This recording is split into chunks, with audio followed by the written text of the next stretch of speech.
What is going on YouTube? Hey guys, I'm Pocan, and as always, you're pretty cool for swinging by. Thank you for checking out this haul video for this week. And we got some news coming up and some great things happening at Blaster Stash It. What? You don't know what Blaster Stash It is? Blasted or Stash It is a Sunday night live comic book show where we review a lot of the comic books. These are those comic books that I'm going to be bringing to it. That's Sunday night, which is tonight, if you're watching this on Sunday, at 10 p.m. Eastern Standard Time. Myself and a panel of experts, I use that term extremely loosely, are going to review the comic books we read this week, kind of give you a synopsis of what's in them and our thoughts on them. Why people would be interested in that, I don't know, but people view it. So come on by. Also, if you see something in the hall here that you want me to review or us to review in the show, we have a live chat where you can do that. Again, that's 10 p.m. Eastern Standard Time, Sunday night. So yeah, first off, I should apologize that I'm getting this haul out to you so late. I usually try not to do haul videos on Sunday, but I just got so tied up with some American Legion stuff. I'm the coordinator for the Youth Air Rifle Program, and I've had matches this weekend. And then trying to read comic books on top of it, and the travel and everything else. Excuse. I know. I apologize. Do you forgive me? Anyway, that's not why you're here. You're here for awkward sips of coffee. And, of course, my comic book haul, what I got, what I thought of it. Again, I read everything this week already, so that's good stuff, because then I'll be ready for the show tonight. That makes sense. So let's talk about my haul that I got from my comic book shop. Love my comic book shop. As long as you get your order in Wednesday morning or Tuesday night, they will generally get it out to you pretty quickly. I only use my comic book shop for things that I can't get at my local comic book store. Because, not enough people read it. I mean, I get it. It's a business. Awkward sip of coffee. Or whatever else. But let's talk about some of this stuff. The Warning. This book has continuously been impressing me. This is issue number, I think I'm on number 6. This is really cool. We finally get to see what the aliens look like that are kind of invading Earth at this point in this really cool futuristic type world. But it still uses a lot of the same military lingo that's being used today. So I thought that was just a great read, and it's an easy read. Like you're in and out of this thing in a few minutes, and you felt like it was just the art in it is, I think, what really does that to kind of beef it up. Next, Justice League Dark. First off, not a big fan of this cover. I've been going with the variant covers for this. What is going on with Wonder Woman there? Settle down on the pork rinds there, hon. Holy crap. But all in all, this is still a good story. We still got the Lords of Order. They finally made an ultimatum to all the to this particular world of magical beings to give up your magic, and we'll let you live a regular mortal life. And that's an interesting concept. I like that. This utilitarian, or not utilitarian, authoritative decision that needs to be made by somebody who's putting themselves in a position of power, that being the Lords of Order. It's very interesting. I'm going to keep following that one down for a little while longer, but when it starts getting lame, it's gone. Next is Star Bastard. I read this strictly for the douchebagness that is our main character, the Star Bastard. God, he's just like the worst human being, and it is so great to watch.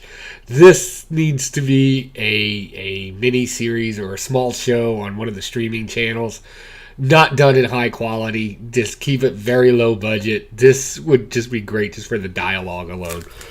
Just a funny read. Next, I got Amazing Spider-Man number 20. In this, we get some more action between the Lizard and Spider-Man's involvement as he starts finding out from the Black Ant that all the hunters that are using the robots as drones. It is so weird reviewing comic books because you say some of the weirdest stuff.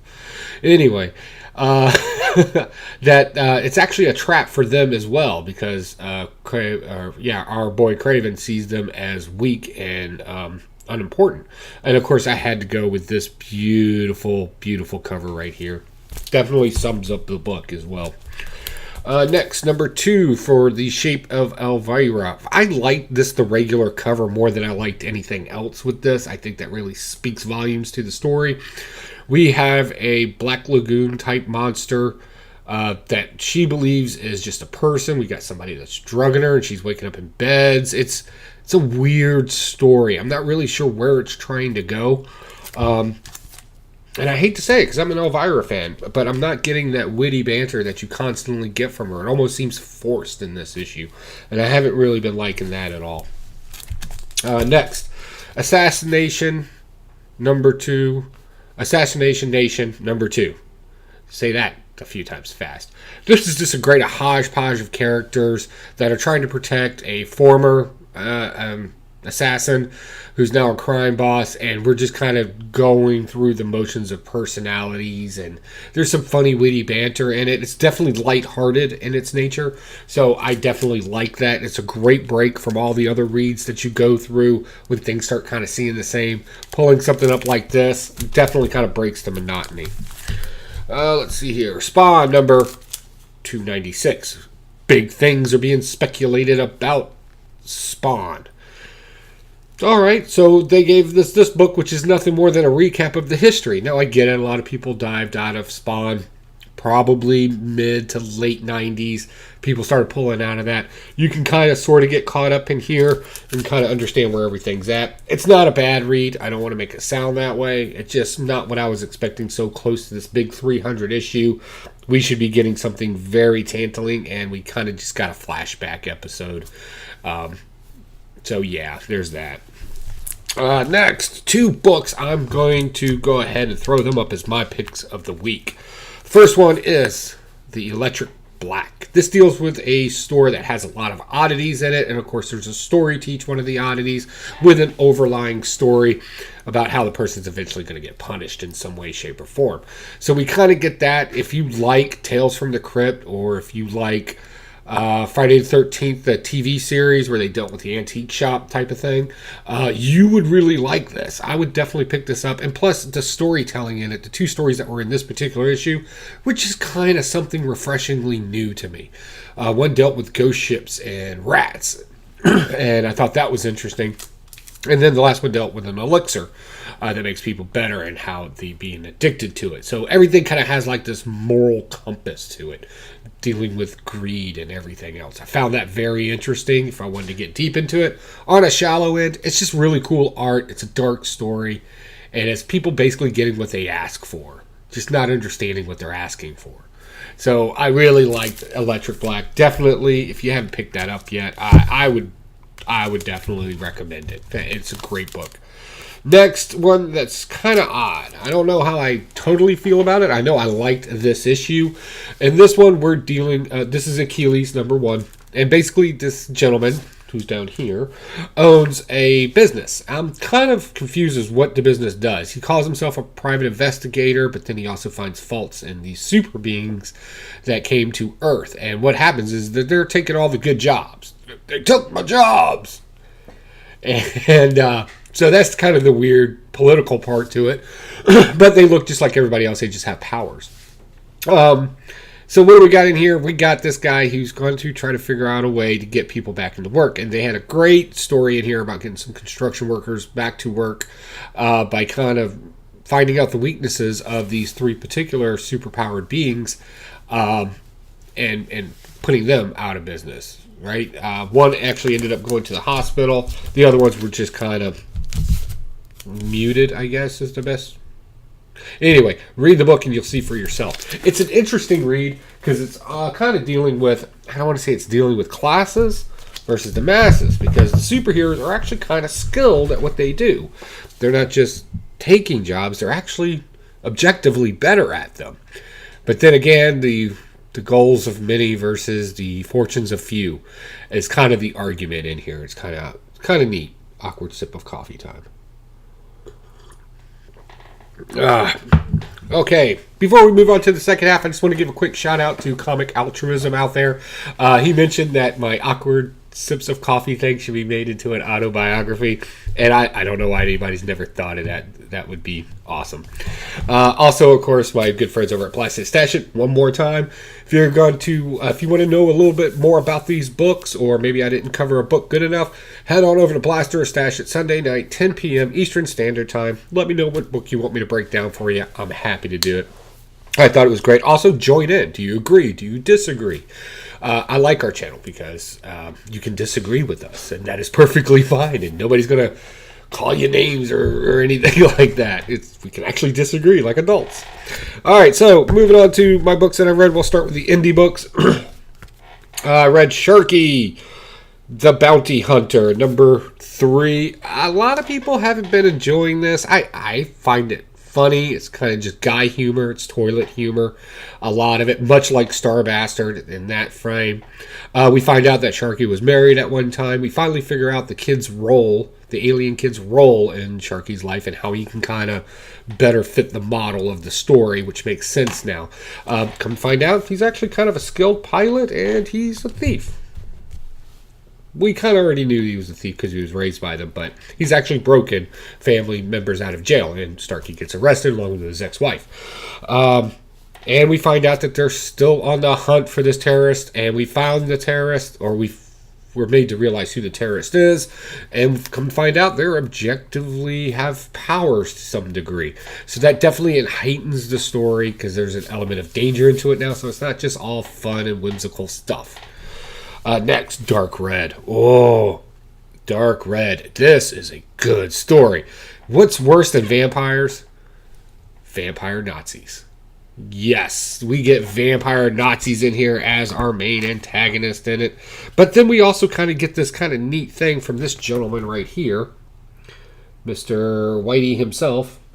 And, man, he makes everything sound good. He's very entrepreneurial. He's very artistic. Not artistic, autistic. He can speak, he has no problems, but then there comes this thing where he's basically a Nazi. So it's not cool. So our hero now is about to confront that, and we're going to see what that takes us. Next, going into my DC stack, we got, what is this? Detective Comics number 1002. Man, Arkham Knight is badass. He is such a cool guy. And then we get some Robin in here too, and Robin of course gets caught because he's a sidekick. That's what happens to sidekicks. And apparently Arkham Knight's a lot smarter than he lets on. And the villains at I'm assuming they're locked up in Arkham. I don't want to. Well, I don't really want to make that assumption either, but we get some quick quotes from them at the back of the story, and we get a behind the shot of him taking off his helmet, revealing who he is, and of course we'll have to wait for the next issue to actually see who that is, but that's pretty cool. Now, there's been some speculation on this. Some people say if you play the game, you should already know. I don't know if they're going to take that route. I don't know. I think we might get an original character here. At least I'm hoping. Maybe I don't think that. Maybe that's more of I want that to happen. But we'll see. I don't want to spoil it, though. All right, next. Freedom Fighters. Oh, man, do I love Freedom Fighters. I know it's not a mainstream popular comic book out there, but issue number 5 here, we get a great dialogue of the spirit of 76. And it is just America. And Uncle Sam has had enough. He is back, and he's breaking necks and cashing checks. I mean, he is all over the place, and he explains probably the best summary of what America is, both faults and goods. And I found that very powerful. It was just a great speech. Monologue, speech, whatever you want to call it. I just thought it was great. And so now we get the band's back together. We'll say it that way.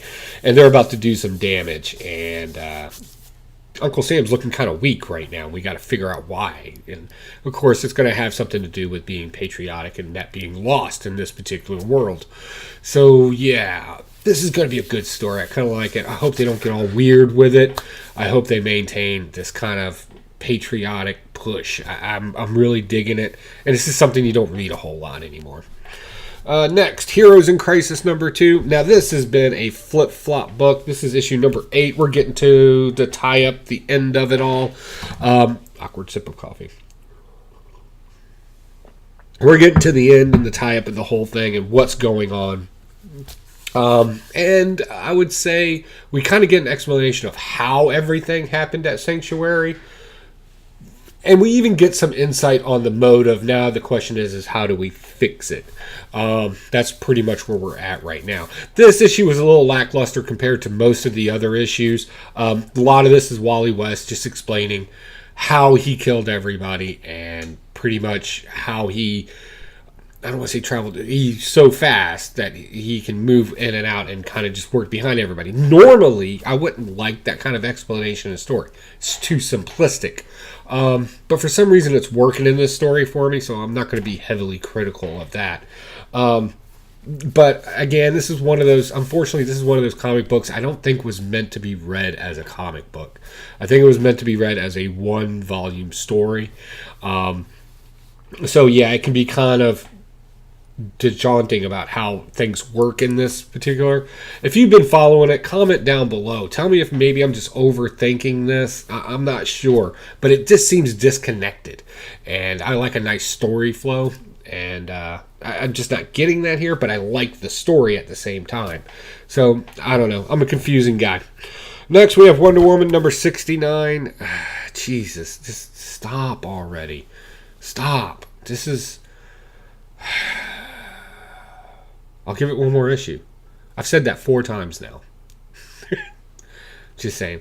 So, Aphrodite's son is apparently... I don't know what he is.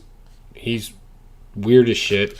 He's hanging out in the town, and we got little cupids flying around, and everybody's like just straight up raw dogging each other. There's all kinds of sex in this.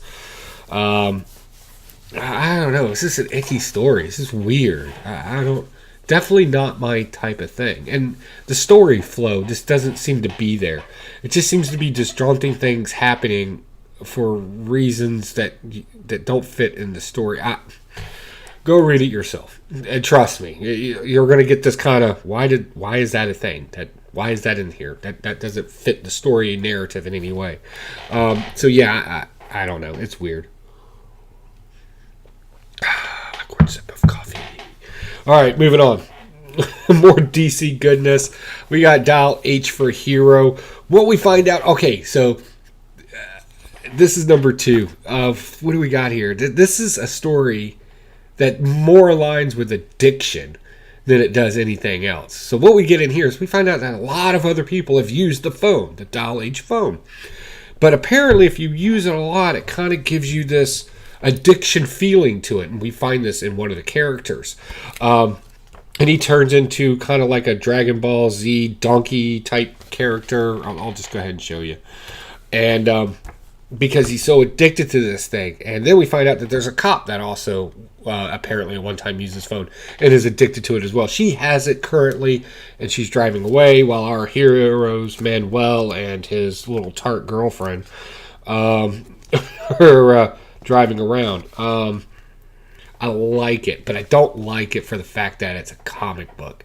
I thought they did a good job of explaining addiction in this, because the guy looks strung out and everything, and his dialogue kind of fits the narrative that you would hear somebody say if they were like heavily involved in meth or heroin. Like, that's how strong that addiction is. Not just simple alcohol addiction, but like mainstream hardcore addiction. And I just found that very interesting. So yeah, I think I'm going to continue on with this particular series just for a little while longer, because I like that aspect of it. Other than that, the rest of the story is pretty commonplace, to be honest. Next, of course, I went ahead and picked me up some more of this Action Comics number 1010. Why did I pick this up? I'm really kind of digging this whole Leviathan thing. And I love the fact that they keep bringing back these characters that you don't really get to see a whole lot anymore, like Mr. Bones. Right? I don't know why. I've always been a Mr. Bones fan. And just various things like Chaz is back in this. We get the Leviathan monster kind of shows up. And, of course, we're left on a cliffhanger. Somebody, or the Bronze Tiger, believes that Chaz is Superman now. But we all know that Clark Kent is Chaz. And it gets complicated. But there it is. Also, Lois Lane and the Tiger have mysteriously disappeared. Leviathan seems to be not only one step ahead of everybody, but several steps ahead. So who is Leviathan? We're coming to that big story arc. It should be coming, I believe, this summer. So right now, a lot of this is just filler around that. Great stuff, though. I'm thoroughly enjoying it. Finally, a action comic story that I'm actually into. It's great. All right, moving on to Marvel. We got Avengers: The Edge of Infinity. Yeah, nope. This is garbage. Like, I'm gonna blast this hard. It's gonna be so bad, and because it's basically just everything's a descriptor in here, and I'll explain that more tonight. I'm not gonna get too deep into that right now. Next, Avengers number 18. We get a great little tie-in to War of the Realms, but only it extending into DC at this time. We get a new superhero team that apparently Agent Coulson, you all know who Agent Coulson is, basically kind of created and supported. However, there's some sort of programming going on in here. I don't know if they're real people or whatever, but there's some definitely mental programming going on in here. Some would say brainwashing, whatever the case may be. And, of course, we get one of our good villains back there. I'm not going to spoil that for you. I'll just show you who he is. Now, who is this team? That should be the great question, right? This is interesting. It's Squadron Supreme of America. And it's all knockoffs of DC heroes. Legitimately knockoffs. Like, seriously, we got Dollar Store Superman, right? We got Five and Below Wonder Woman. We got a dime store Batman, right? I think it's Hawk or something like that. And then, of course, we get like this. He's kind of a cross between Vision and Green Lantern all rolled up into one. And then we get a really bad speedster down here of the Flash. They're horrible knockoffs. And it's very obvious that they're knockoffs. Like, even their backstories are so much in line. I don't know what's going on with Marvel right now. If they're just kind of teasing at DC, or if there's like a little blood there. Like, I don't know, but it's extremely obvious. All right, moving on. Awkward sip of coffee. Sorry, I didn't tell you that. All right, next. Hulkverines, number 3. This is a fun story. I like the leader, and I like this particular female scientist person. We see them in love, and, the entire time they're suppressing it, and then finally at the end, Happy Valentine's Day. That's awkward. But obviously they're doing the little affection thing through the whole thing that you would kind of see kids do. That was funny. We see what happens when Wolverine and Hulk are kind of left to their own devices, when you take the humanity out of them, and they're just complete savage at that point.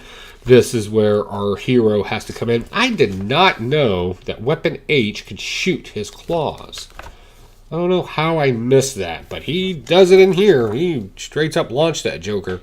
Thought that was kind of cool, but then again, I didn't know he could do that. Then again, I'm not a huge... normally, I haven't read a lot of his comic books before, so that seems fair enough.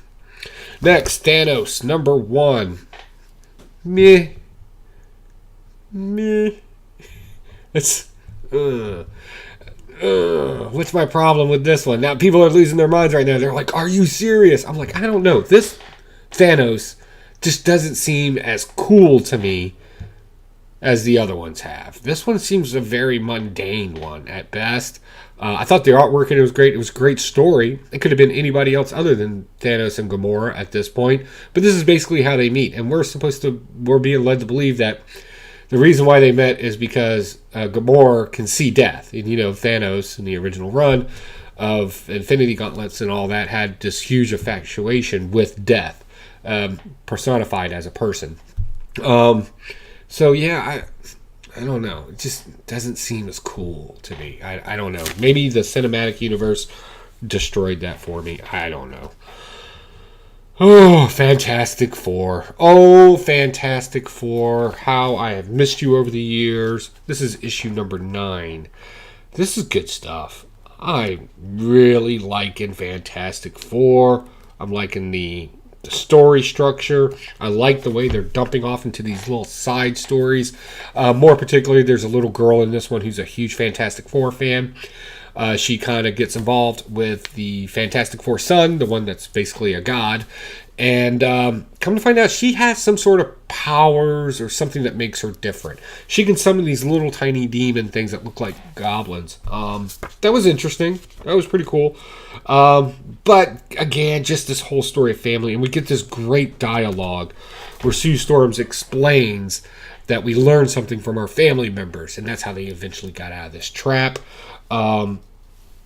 Man, that was just, it was an epic monologue. I thought it was great. And then they blow right into the action of the whole thing. Escaping, helping, and just working together to solve the threat.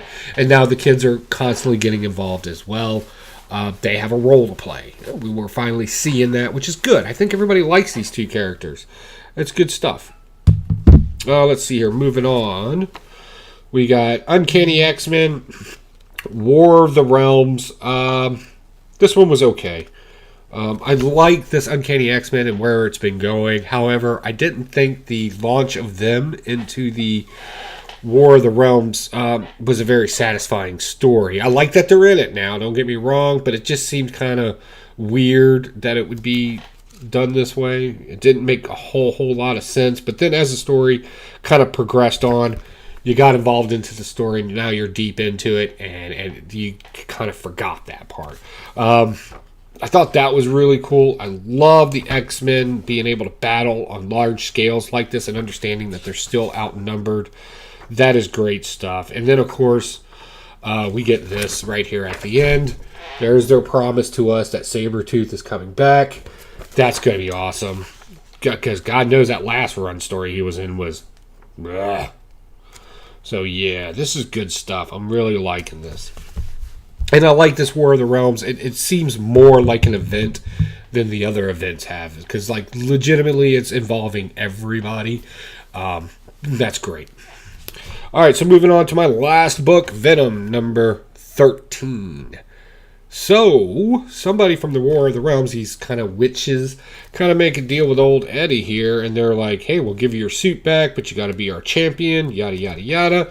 So, he becomes Venom again, and we got a new Venom suit. And I'm going to show you a picture of this, because this is probably the sickest Venom outfit I have seen yet.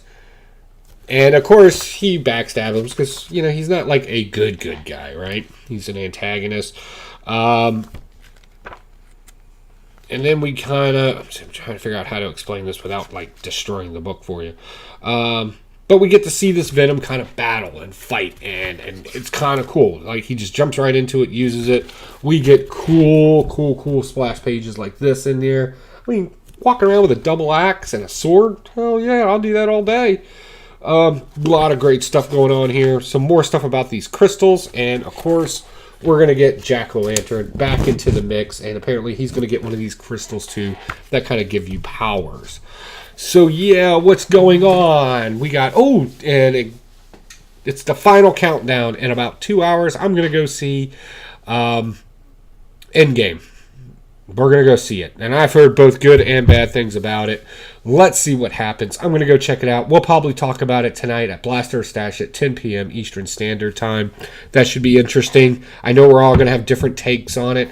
I'm heavily critical of the movies overall. So, well, I am most things, actually. I'm kind of a douchebag. But...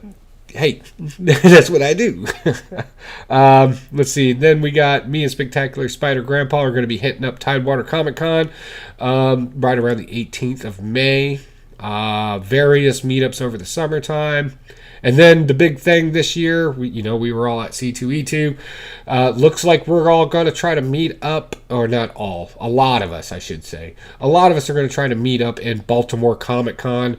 I know a lot of the guys from the Comic Corps are going to be going there. I'm super excited to see those guys again. They're really cool to hang out with. If you haven't seen it, they got something going on damn near every night. Every night, right around that 10 o'clock Eastern Standard Time hour. So that should be pretty cool. I would definitely swing by and check that out. All great guys, very knowledgeable, very fun to hang out with too. So let us know what you're doing. If you're going to the Tidewater Comic Con or the Baltimore Comic Con, or I think we may try to do the Durham Comic Con in North Carolina. I don't know. That's going to be dependent on scheduling at that point. But hey, if something's going on and you're like, hey, you guys want to come check this out, especially if it's in Virginia. Because that's where me and Spectacular Spider Grandpa are, in Virginia. Or something along those lines. Hey, we're happy to come do it. We're happy to come check it out. Let me know down below, definitely. And, hey, guys, collecting's fun. But watch your pockets, because I'm on restriction right now. My wife, you'll notice I bought, more comic books than normal. I'm an addict. The comic book store's got what I need. All right, guys, I got to get out of here. I got to get ready I'm taking my wife out on a date. I said I was going to take her to a movie. She just doesn't know it's Endgame yet. And hopefully I'll see you guys tonight, 10 p.m. Eastern Standard Time, right here on YouTube, over at Blaster or Stash It. Hey, guys, it's been cool. If nobody's complimenting you today, you're doing great. You look fine. Talk to you soon. Bye.